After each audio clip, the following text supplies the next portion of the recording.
नमस्कार विद्यार्थी मित्रांनो, डेली आन्सर रायटिंग प्रोग्राम मध्ये आपलं सगळ्यांचं स्वागत. आज आपण राज्यसेवा मुख्य 2025 याच्यासाठी एका प्रश्नाची चर्चा करणार आहोत. आजचा जो प्रश्न आहे तो इंटरेस्टिंग आहे. इंटरेस्टिंग याच्यामुळं की तो चालू ट्रेंडवर घेतलेला आहे. सध्या बघा, या प्रश्नाचं बॅकग्राऊंड सांगतो तुम्हाला. सध्या मान्सून मध्ये बरेचसे बदल जे आहेत ते आपल्याला दिसत आहेत. मग याच्यावर एक सर्वे करण्यात आला होता. त्या सर्वेची एक न्यूज द हिंदू मध्ये आली होती, राईट. त्याच्यावरनं हा आपण प्रश्न डिझाईन केलाय. थोडासा अवघड प्रश्न असेल. आजपर्यंत आपण थोडे सोपे प्रश्न बघत होतो. हा थोडासा अवघड असेल. मुद्दामून त्या पद्धतीनं तो डिझाईन केलेला आहे, जेणेकरून तुम्हाला एक लिहिण्याची सवय असावी, म्हणजे प्रश्न समजण्याची सवय तुम्हाला लागेल, राईट. सो करंट अफेअर्स वाला प्रश्न आहे, जॉग्राफीला बेस फोकस करतो आणि मान्सूनवर आहे, राईट. प्रश्न पहिल्यांदा बघून घेऊयात. मान्सूनच्या बदलत्या पद्धतींचा भारतीय शेतीवर काय परिणाम होतो याचे विश्लेषण करा. पहिली स्टेटमेंट, विशेषतः पारंपरिकपणे कोरडे प्रदेश आणि उच्च मान्सून क्षेत्रांवर लक्ष केंद्रित करा. ठीक आहे. सोबतच हे बदल भारतातील कृषी धोरणे आणि पद्धती कशा पद्धतीनं बदलू शकतात याविषयी चर्चा तुम्हाला तिथं करायची, राईट. सो 2 सेक्शन आहेत. या पर्टिक्युलर क्वेश्चनचा जर विचार केला तर 2 सेक्शन्स आपल्याला दिसतात. पहिला सेक्शन जो आहे तो इथपर्यंत आपल्याला दिसतो बघा, राईट. मान्सूनचा बदलत्या पद्धती आणि याच्यामुळे कोरडा प्रदेश आणि अति जास्त पावसाचा प्रदेश यांच्यावर परिणाम काय झालेत आणि हे परिणाम मॅनेज करण्यासाठी सरकारची वेगळी धोरणं काय दिसतात का, असतील तर ती धोरणं कोणती, राईट. सो हा जिओग्राफीमध्ये पण जाईल, हा economics let's say GS paper 3 मध्ये सुद्धा येऊ शकतो, राईट. जीएस चे पेपर आहेत आपले. सो कॉन्टेक्स्ट थोडासा बदलला की तिकडं किंवा इकडं हा डेटा तुम्हाला दोन्ही बाजूला वापरता येईल. मग आता नेहमीप्रमाणे पहिल्यांदा आपल्याला हे समजून घ्यायचंय की या प्रश्नाचं लोकस आणि फोकस काय आहे, राईट. लोकसचा ज्यावेळेस आपण विचार करतो, लोकस जो आहे तो मान्सून आहे असं म्हटलं तरी चालेल, बरोबर. लोकस जो आहे तो आपला मान्सून आहे. या बदलत्या मान्सूनचा परिणाम 2 सेक्टर्सवर काय होतो असं त्यांनी विचारलंय. पहिला जो सेक्टर आहे तो आहे कोरड्या प्रदेशाचा, बरोबर. दुसरा जो सेक्टर आहे तो आहे ओल्या प्रदेशाचा. यांच्यावर त्याचा परिणाम काय होतो या पद्धतीनं फोकस जो आहे तो आपल्याला दिसतो. सोबतच अजून एक वाढीव फोकस सुद्धा इथं आहे. हे असं घडत असल्यामुळे सरकारची काही धोरणं बदललेली आहेत का, बदललेली असतील तर त्या धोरणांची चर्चा आपल्याला तिथं करायची. काय बदल आपल्याला दिसून येत आहेत का, या पद्धतीचा हा प्रश्न आपल्याला दिसून येतो. थोडासा अवघड प्रश्न आहे, मुद्दामूनच अवघड थोडासा टाकलाय, राईट. नाही समजलं तरी शेवटपर्यंत व्हिडिओ बघा, गोष्टी थोड्याशा लक्षात राहिला किंवा समजायला मदत होईल. मग उत्तराकडे जाऊयात. लोकस फोकस क्लिअर झालं. आता उत्तराकडे जाऊयात. उत्तरामध्ये 3 सेक्शन्स येणार आहेत. पहिला जो सेक्शन आहे तो आपला इंट्रोडक्शनचा असेल, बरोबर. इंट्रोडक्शन मध्ये हा प्रश्न का आला त्याचा कॉन्टेक्स्ट आपल्याला द्यावा लागेल. हा प्रश्न का विचारला गेला त्याची चर्चा आपल्याला तिथं करावी लागेल. पहिला मुद्दा, बॉडीमध्ये आपल्याला 3 सेक्शन्सला फोकस करायचंय. कोरड्या प्रदेशामध्ये काय इम्पॅक्ट पडतोय, ओल्या प्रदेशामध्ये काय इम्पॅक्ट पडतोय आणि सरकारची धोरणं काय आहेत. आणि कन्क्लुजन मध्ये अशा परिस्थितीमध्ये आपल्याला कोणत्या नवीन गोष्टींचा स्वीकार करावा लागेल, कोणत्या नवीन गोष्टींचा स्वीकार करावा लागेल, बरोबर. सो इंट्रोडक्शन मध्ये प्रश्नाच्या बाहेरचा डेटा मी टाकतोय माझ्या मनानं, पण हा प्रेझेंट वाला डेटा आहे, त्याच्यावर हा प्रश्न आलेला आहे. कन्क्लुजन मध्ये या प्रश्नांना सोडवण्यासाठी काय करता येऊ शकतं याचं सजेशन मी तिथं देतोय. सो हे 2 सेक्शन्स जे आहेत हे आपल्या लोकस फोकस मध्ये येणार नाहीत, पण याच्यामुळे आपले मार्क्स वाढणार आहेत. ठीक आहे. इंट्रो कन्क्लुजन महत्वाचं.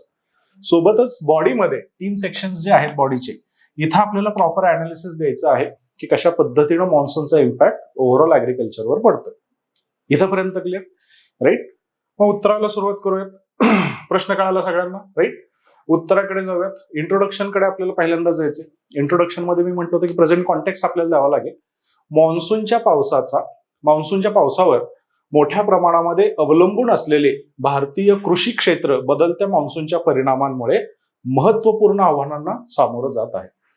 हा जो मान्सूनचा पाऊस बदलतोय, कृषीला तो इम्पॅक्ट पडतो, राईट. इथे एक स्टेटमेंट मला खूप इंटरेस्टिंग आठवते बघा.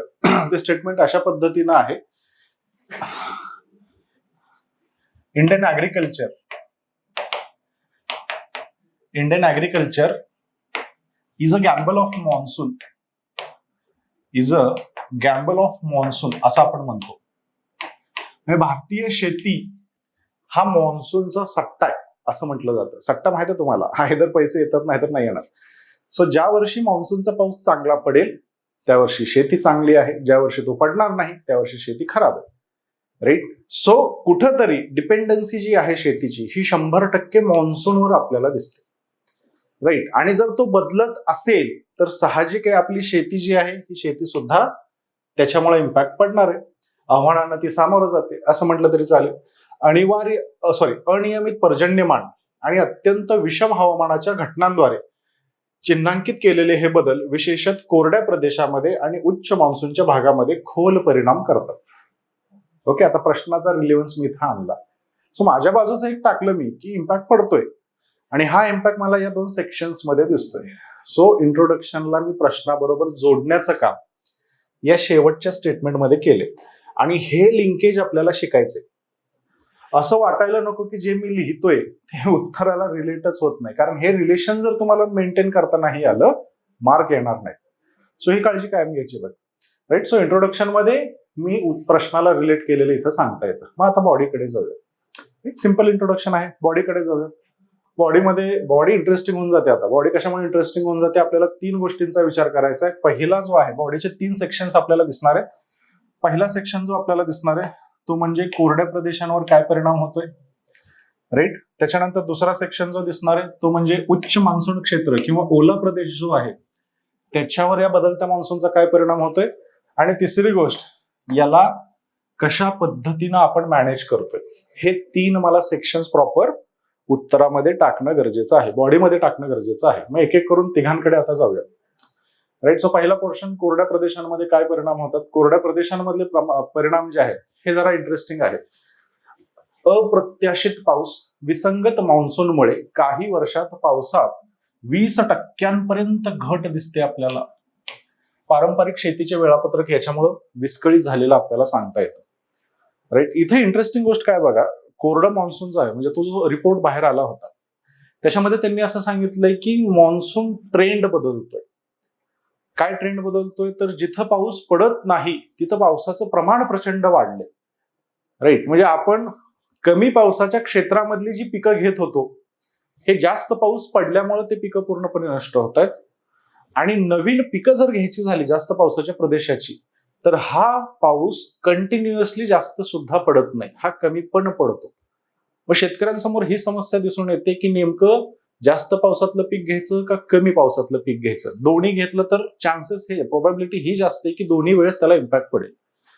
राईट. सो हा इम्पॅक्ट तिथं आपल्याला अप्रत्याशित पावसामध्ये दिसून येतो. जवळपास 20% पर्यंत पावसामध्ये घट होते. पारंपरिक शेतीचे वेळापत्रक जे आहे हे विस्कळीत होत जाताना आपल्याला दिसतं. दुसरी गोष्ट, याच्यामुळे पाणी टंचाई सुद्धा उद्भवते. वाढलेल्या कोरड्या कालावधीमुळे काही भागामध्ये जमिनीतील आर्द्रता जी आहे ही 50% कमी झालेली आपल्याला दिसते, ज्यामुळे जमिनीचे आरोग्य आणि पीक उत्पादनावर परिणाम होतो. 50% का, याला दुष्काळी परिस्थिती आपण म्हणणार आहे, पण मी दुष्काळ या शब्दाचा वापर इथं नाही केला, टेक्निकल चाललोय मी. सो जिओग्राफीच्या टेक्निकल टर्म्स जे आहेत ते इथं आणणं गरजेचं आहे. सो 50% आर्द्रता जी आहे ती कमी झाली असं आपण सांगतोय. पिकांच्या नमुन्यामध्ये बदल होतोय.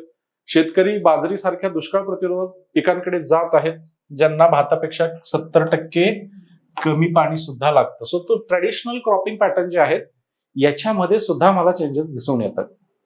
ज्वारीकडे शिफ्ट होतोय, बाजरीकडे शिफ्ट होतोय आपण असं म्हटलं तरी चालेल. राईट. सो हा फरक जो आहे हा मला ड्रायलँड ऍग्रिकल्चरमध्ये किंवा ड्राय एरियाजमध्ये दिसणार आहे. त्याच्यानंतर वेट एरियाजमध्ये काय फरक दिसतोय, काही प्रदेशांमध्ये तीव्र पर्जन्यमानात 75% वाढ दिसून येते, ज्यामुळे पूर आलेले आहेत, पिकांचे नुकसान झालेले आहेत आणि सोबतच सॉइल इरोजन झालेलं आपल्याला दिसतं. सुपीक जमिनीचा वरचा भाग जो आहे तो नष्ट होतोय. उत्तर जॉग्राफी सेन्समध्ये असेल तर ते टर्म्स येणं गरजेचं. राईट. सो जमीन खराब होतीये असं नाही, जमिनीचा वरचा लेअर जो आहे तो निघून चाललाय ह्या जास्तीच्या पाण्यामुळे आणि म्हणून जमीन खराब होते असं आपल्याला तिथं सांगावं लागेल. सोबतच वाढलेला कीटकांचा प्रादुर्भाव आपल्याला सांगता येतो, कारण पाऊस जास्त असेल तर परिस्थिती दमट होते आणि ही दमट झालेली परिस्थिती मग कीटकांना अट्रॅक्ट करते. बघा आता तुम्ही बारीक ऑब्झर्व करा, आता या सेकंदाला आजूबाजूला चिलटं जास्त दिसत असतील तुम्हाला, हे सगळीकडे दिसून येते. राईट. कीटकांचा प्रादुर्भाव तिथे वाढतोय. हा अर्बन सेटिंग मधला वाढतोय, रुरल सेटिंग मध्ये तर अजून जास्त प्रमाण त्याचं दिसून येणार. दमट परिस्थितीत कीटकांच्या हल्ल्यामध्ये जवळपास 30% वाढ नोंदवलेली आहे आणि जर हे कीटकांचे हल्ले आउट ऑफ कंट्रोल झाले तर 100% पर्यंत पिकांचं नुकसान करण्याची कॅपॅसिटी हे कीटक ठेवत असतात. ठीक आहे. सो साहजिक आहे, शेतीला खूप मोठ्या प्रमाणामध्ये नुकसान होतंय. मग आता बॉडीच्या तिसऱ्या पार्टकडे आपण जातो. याच्यामध्ये हे असं होत असल्यामुळे आपण काही चेंजेस केलेले आहेत. ओके, म्हणजे शासनानं कसा रिस्पॉन्स त्याला केलाय, कृषी धोरणं कसे बदललेले आहेत त्याची चर्चा आपल्याला करायची. सगळ्यात पहिली गोष्ट, तांत्रिक एकात्मता आणण्याचा प्रयत्न शासनाने केलाय. उपग्रह आधारित अंदाज यासारख्या तंत्रज्ञानाचा अवलंब केल्याने हवामान अंदाजात 40% पर्यंत सुधारणा झालेली आपल्याला दिसते. ओके, ही एक चांगली गोष्ट आहे.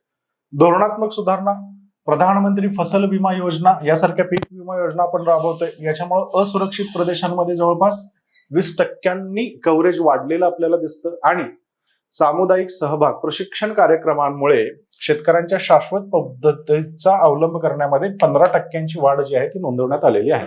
सो शासनाने सुद्धा याला रिस्पॉन्स केले असं म्हटलं तरी चालेल. ओके, सो बॉडीचे 3 पार्ट जे आहेत हे 3 पार्ट आपण ऍड्रेस केले. मग आता शेवटी कन्क्लुजन कडे जाऊयात. मॉन्सून नमुन्यातील बदलांमुळे भारतीय शेतीमध्ये अनुकूल आणि डेटा चालित दृष्टिकोन आवश्यक आहे. आता इथे एक शब्द महत्वाचा, काय शब्द महत्वाचा आहे? डेटा चालित दृष्टिकोन याला आपण म्हणतो. ओके, याला इंग्लिशमध्ये डेटा ड्रिव्हन अप्रोच असं म्हटलं जातं बघा. याला इंग्लिशमध्ये आपण काय म्हणणार आहे? डेटा ड्रिव्हन अप्रोच म्हणणार आहे. हा आपल्याला ऍग्रिकल्चर मध्ये सध्या पाहिजे. सो जे काही निर्णय आपण घेतोय, जे काही सजेशन शेतकऱ्याला दिले जात आहेत, याच्या मागं काहीतरी संशोधन असायला हवं. का तर नुकसान होतंय, बरोबर. हे संशोधन कशाच्या आधारावर असावं? काहीतरी डेटाच्या आधारावर ते असावं. सो हा शब्द महत्वाचा राहील. शाश्वत शेतीसाठी तंत्रज्ञान, धोरण सुधारणा, सामुदायिक सहभागाचे एकत्रीकरण करणे, हवामानातील आव्हानांना तोंड देताना अन्न सुरक्षा आणि शेतकरी लवचिकता सुनिश्चित करणे, हे महत्वाचं आपल्याला इथून पुढच्या कालावधीमध्ये राहील. सो मी इथं बघा एक टेक्निकल टर्म वापरलाय, बरोबर. डेटा ड्रिव्हन, डेटा चालित दृष्टिकोन सांगितलं. दुसरी गोष्ट, मी ऍग्रिकल्चरमध्ये फ्युचर काय आहे, शाश्वतता, सस्टेनेबिलिटी याची चर्चा करतोय. पण आज ऍग्रिकल्चर का महत्वाचे? फूड सिक्युरिटीसाठी सुद्धा महत्वाचे. अन्न सुरक्षा हा शब्द तिथं मला दिसून येतो. आणि सगळ्यात महत्वाचं, शेतकऱ्यांची फ्लेक्झिबिलिटी सुद्धा महत्वाची आहे. ऍक्सेप्ट पण करणं गरजेचं आहे त्यांनी. सो त्यांना परवडणारं काहीतरी असावं. या पद्धतीने आपल्याला या बदलत्या मॉन्सूनच्या कालखंडामध्ये ऍग्रिकल्चर लेट्स से गव्हर्नन्स असेल त्याच्यामध्ये चेंजेस अपेक्षित आहे. राईट. सो हे प्रॉपर कन्क्लुजन आहे. तुम्ही जर सगळे शब्द मोजले तर लक्षात येईल की जवळपास 250 शब्दांमध्ये हा प्रश्न लिहिण्यात आलेला आहे. आय गेस हा प्रश्न सगळ्यांना कळाला असेल. या गुड नोटवर आज इथेच थांबतो. व्हिडिओला नक्की लाईक करा, चॅनलला नक्की सबस्क्राईब करा. पुन्हा एकदा नवीन प्रश्न घेऊन थोड्या दिवसामध्ये येईल. धन्यवाद.